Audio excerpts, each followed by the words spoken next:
안녕하세요, 김소연입니다.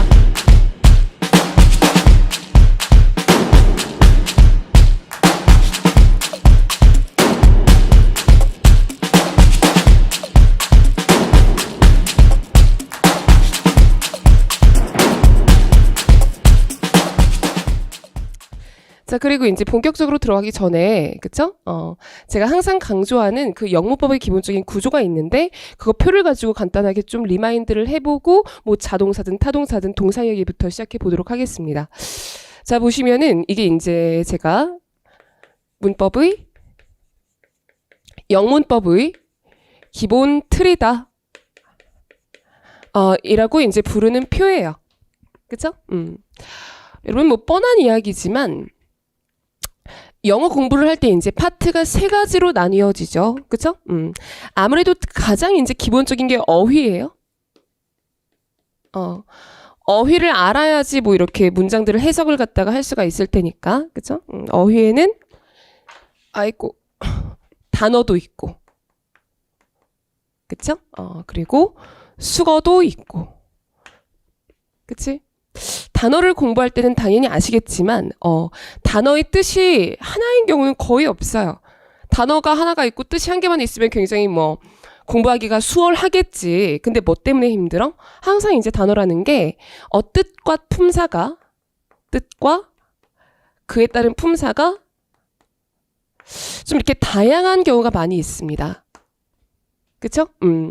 공부를 하실 때 우리가 지금 수능 영어를 한 게 아니기 때문에 수능 영어를 하는 것이 아니라 이제 약간 공무원 영어 공부를 하고 있는 거니까 좀 이제 대표적인 뜻 말고 그 밑에 있는 이야기들까지 좀 포괄적으로 공부를 하셔야 좀 어려운 독해 지문 같은 것들이 나왔을 때 이렇게 최대한 유연하게 읽을 수 있어요. 약간 그럴 때 있잖아요. 여러분 나중에 독해도 하시겠지만 분명히 이 문장 속에 있는 단어 하나하나는 내가 무슨 얘기인지 알 것 같아. 모르는 단어는 하나도 없어? 근데 이게 무슨 뜻인지 모르겠어. 이럴 때 사람 좀 이렇게 좀 짜증나고 힘 빠지고 좀 공부하기 싫어지는 거거든요. 나는 영어랑 좀 거리가 있는 것 같다라는 생각이 들면서.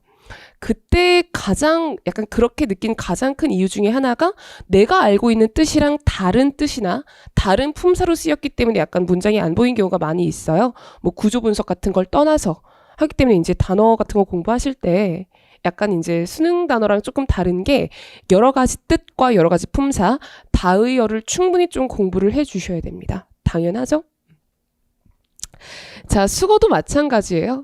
수거라는 것이 뭐 이렇게 뭐 전치사 표현도 있을 수 있겠는데 보통 동사에다가 우리가 보통 이야기하는 게 동사에다가 다른 전치사나 부사를 추가해서 그죠? 그 원래 동사 뜻과 다른 뜻을 만들어 버리는 거거든요. 그치? 예를 들어가지고 여러분 see라고 한다면 요거는 보답니다. 근데 see of라고 한다면 요거는 약간 배웅하다예요. 이런 걸 우리가 이제 대표적인 이제 수거들이다라고 이야기를 한단 말이야. 오케이? 그래가지고 여러분이 알고 있는 동사 뜻이랑 그 수거 뜻이 완전히 달라지는 경우가 다 대다수예요. 그쵸? 그렇기 때문에 각 동사의 뜻과 각 전치사 부사의 뜻을 정확하게 아시는 것도 중요하겠지만 이게 모여가지고 어떤 수거를 만들어내는지 여기까지 이제 정확하게 공부를 좀 하셔야 될 겁니다. 오케이? 자, 뭐 이런 것들이 이제 단어고요. 그 다음에 이제 문법이라는 게 나와요. 아까 영어 공부를 할 때 이제 크게 세 파트가 있다 그랬는데 첫 번째 파트가 이제 가장 기본적인 파트가 어휘 파트고 그 두 번째 파트가 문법 파트죠. 그쵸? 여러분 문법에서 문자는 말 그대로 문장이에요. 법은 법할 때 법입니다. 그러니까 문장을 만드는 법이에요. 문장을 만드는 법. 그러니까 너희가 이런 어휘들을 알고 있어. 이걸 갖다가 한 문장으로 만들기 위해서는 이런 식으로 배치해야 해. 이런 식으로 약간 변형을 해줘야 돼. 이게 기본적인 영문법이거든요. 그래가지고 제가 문법에서 가장 강조하고 싶은 점은 문법은 구조. 그쵸? 그러니까 여러분이 이제 암기하는 사항들. 뭐 동사에다가 s를 붙이면 단수다. 명사에다가 s를 붙이면 복수다. 주어가 3인칭 단수면은 뭐 이렇게 동사에다가 수일치를 시켜줘야 되고 뭐 자동사는 어떻고 타동사는 어떻고 뭐 가정법은 어떻고 보통 여러분 이제 암기를 하는 것들이 구조인데 그치? 구조를 갖다가 이제 암기를 하시는 건데 사실 문법이라는 게 내가 뜻하고 싶은 바를 내가 이제 의미하고 싶은 바를 영어 문장으로 고치는 방법이기 때문에 문법에서 해석을 배제할 수는 절대로 없어요. 그러니까 여러분이 이제 문법 문제 풀 때 해석을 안 하면서 푸는 학생들이 굉장히 많단 말이야. 요즘 공무원 문제 그렇게 풀면은 약간 삐끗할 수 있습니다. 오케이? 그러니까 암기하고 구조를 보는 것도 좋아요. 근데 기본적으로 누가 이제 베이스에 깔려 있어야 돼? 해석이 베이스에 무조건 깔려 있어야 되겠습니다. 왜 그런 거 있잖아. 아니 문법 공부하는데 왜 해석을 해? 라는 생각은 굉장히 잘못된 생각이에요. 오케이? 그러니까 뭐 이렇게 뭐 기본반에선 그럴 수도 있어요. 뭐 가정법, if 주어, 과거 동사, 주어, 오시구마 동사, 원형. 알아들어? 비트 주세요.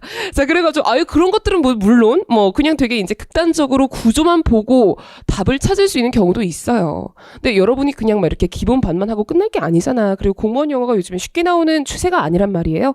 나중에 이제 안정적인 고득점을 하기 위해서라면, 약간 그 영어 때문에 발목을 잡히지 않기 위해서라면, 문법 문제를 풀 때 구조랑 해석 사이에서 밸런스를 잘 맞추셔야 됩니다. 그쵸? 그래서 제가 이제 이렇게 문법 공부할 때 계속 해석을 갖다가 시킬 거예요. 이거는 이렇게 해석해야 된다. 이거는 저렇게, 이거는 뭐 저거는 저렇게 해석해야 된다. 실제로 시험장 가서도요. 구조는 약간 해석이 안 날 수 있겠지만 해석은 그냥 하게 된단 말이야. 머릿속으로 해석을 하게 되잖아. 그래서 해석을 하다 보면은 이러한 해석이라면 이러한 문법이 맞겠다. 이렇게 이어지는 경우도 굉장히 많이 있거든요. 그래서 해석을 절대로 등한시하시면 안 되겠습니다. 오케이? 특히 최근에 이렇게 영문법 강의할 때 해석을 조금 많이 강조하고 있어요. 오케이? 자, 그 다음에 이제 독해죠. 자, 독해라는 게 뭐예요? 독해라는 게, 구문 독해라는 게 있고, 약간 유형별 독해라는 게 있습니다. 물론 뭐 독해라는 건 한 가지겠지만, 수험 영어를 기준으로 했을 때, 구문 독해라는 것이 있고, 유형별 독해라는 게 있어요. 그러니까 이런 거지. 여러분이 시험장 가서 독해 시간에 이제 뭘 하셔야 되냐면, 위에 문제가 있죠? 그쵸? 뭐, 주제를 찾으세요. 빈칸을 갖다가 채우세요. 무슨 뭐, 또 뭐 있지? 뭐, 일치하는지 일치하지 않는지를 고르세요. 뭐, 유형은 굉장히 다양합니다. 오케이? 질문이 있고, 밑에 지문이 있고, 그쵸? 그 다음에 선지가 1, 2, 3, 4번 사지선다로 출제가 됩니다. 그쵸? 그럼 여러분은 이제 시험장 가서 이제 궁극적으로 어떤 짓을 하고 나와줘야 되냐면, 자, 질문을 읽고 유형 파악을 해요. 약간 뭐 100%는 아니겠지만 각 유형들마다 이런 식으로 접근하는 게 좋다라는 약간 이제 권장하는 약간 어프로치가 있단 말이야. 물론 뭐 영어 잘하는 학생들은 쭉 읽고 풀면 돼요. 근데 그렇지 않은 경우를 이제 가정하는 건데 영어 잘하는 애들 이거 안 들을 거 아니야. 그치? 나랑 상관없을 거 아니야. 영어 수업을 왜 들어? 막 이런 애들 있단 말이에요. 그치? 어쨌든 좀 이제 유형 파악을 해가지고 지문을 다 읽는 건 맞아요. 저는 여기만 읽고 답 찾아라. 그거는 좀 아닌 것 같아. 막 진짜 이렇게 매달 있는 토익 시험이면 그럴 수 있겠지만 이게 1년에 한두 번 있는 시험인데 여기만 읽고 답을 찾아라. 그거는 약간 좀 시험장 바뀌니까 할 수 있는 이야기지. 시험장 안에 들어가서는 약간 불안해서라도 다 읽게 된단 말이에요. 그래서 다 읽으세요. 대신 이제 모든 문장을 똑같이 강강강강이라고 읽을 게 아니라 강약 조절을 할 필요는 있다는 이야기야. 그래서 어디를 강으로 두고 읽을 것인가? 이게 이제 약간 유형별 독해를 하는 약간 저거죠. 이유죠. 다 읽긴 읽을 거야. 그냥 어떻게 안 읽고 넘어갈 수가 있어요. 1년에 한두 번밖에 없는 시험인데 다 읽을 건데 그 중에서도 어디를 좀 강하게 읽을 것인가? 어디에다가 밑줄을 그어가면서 읽을 것인가? 어디에서 답이 결론적으로 도출될 것인가? 이게 이제 유형 독해의 어떤 목표란 말이야. 그래서 여러분이 막 유형별 독해를 해요. 보통 공무원 시장에서 학생들이 요거를 좀 중점적으로 하시는 것 같아요. 근데 구문 독해가 안 돼 있으면 이게 사실은 말짱꽝입니다. 유형별 독해가 뭐예요? 어디를 강하게 읽을 것인가야? 근데 그 문장을 못 읽으면 이게 말짱꽝이잖아. 그죠? 그래서 이걸 갖다가 우리가 거시적 독해라고 이야기하죠. 어디를 읽을 것인가. 그래서 내가 이제 3번 문장이랑 8번 문장을 읽을 거야. 예를 들어서. 근데 그 문장을 어떻게 읽을 것인가가 당연히 나와 있어야 되잖아. 이게 어떻게 읽을 것인가예요. 짧은 문장은 해당 사항 없습니다.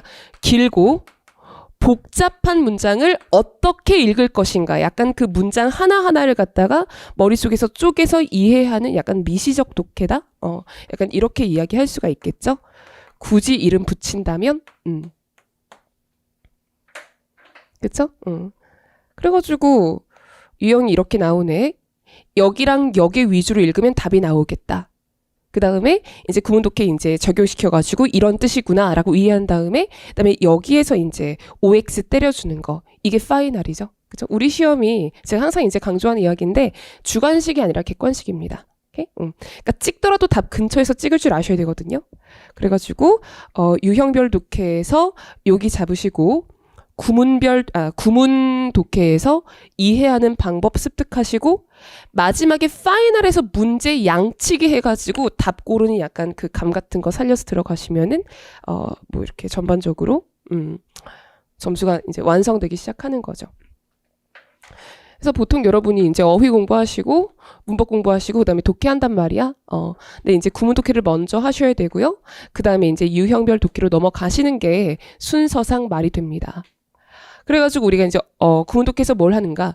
구문 독해라는 게 어휘를 가지고 문장을 만드는 법을 공부했잖아.